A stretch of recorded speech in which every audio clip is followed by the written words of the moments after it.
નિંદા ચિતરવા ન પડે કહેવતને સાર્થક કરતા પોરબંદરના યોગ ગુરુ નરેશભાઈ જુંગીની દીકરી યોગિની તારા જુંગીનું જીવન પણ યોગને અર્પણ કર્યું છે. પોરબંદરના યોગ શિક્ષક નરેશભાઈ જુંગી, જેઓ 20 વર્ષ પહેલા પતંજલિ યોગ સમિતિ અને યોગ સમ્રાટ સ્વામી રામદેવજી મહારાજના મિશનમાં જોડાયા હતા અને ત્યારથી સેંકડો નિઃશુલ્ક શિબિરો કરાવી છે અને ઘરે ઘરે જઈને નિઃશુલ્ક સેવા કરી છે. હવે તેમની પુત્રી યોગિની કુમારી ધારા જુંગીએ બરોડા MS યુનિવર્સિટીમાં ફાઇન આર્ટ પેઇન્ટિંગ વિષયમાં ગ્રેજ્યુએશન કર્યું હતું અને ત્યારબાદ કોરોના દરમિયાન ઓનલાઈન નિઃશુલ્ક યોગ ક્લાસ કરાવ્યા હતા.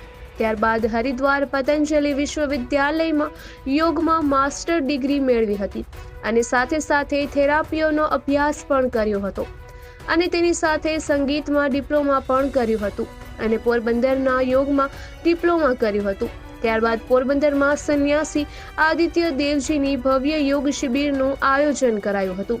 તેમાં પરમ પૂજ્ય સ્વામી રામદેવજી મહારાજની જીવન યાત્રા ઉપર સંઘર્ષ સાથે કરેલ તે ઉપર એક ગીત બનાવેલ શબ્દ તું ચલતા ચલ હર પલ તે ગીત ઉપર યોગ ડેમો આપી સ્વામી આદિત્ય દેવજી અને સ્વામી સનાતન દેવજી તેમજ ઉપસ્થિત લોકોને મંત્રમુગ્ધ કરી લોકોની શુભેચ્છા પ્રાપ્ત કરી હતી અને યોગ સાથે આર્ટની કળા પ્રદર્શિત કરી હતી.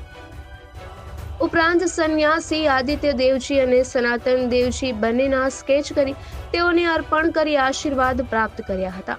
હાલમાં તેઓ થેરાપિસ્ટ તરીકે કાર્ય કરી રહ્યા છે. અનેક લોકોએ પિતા પુત્રીની યોગ યાત્રાને ખૂબ જ અભિનંદન પાઠવ્યા છે. નિપુલ પોપટ, પોરબંદર ટાઈમ્સ.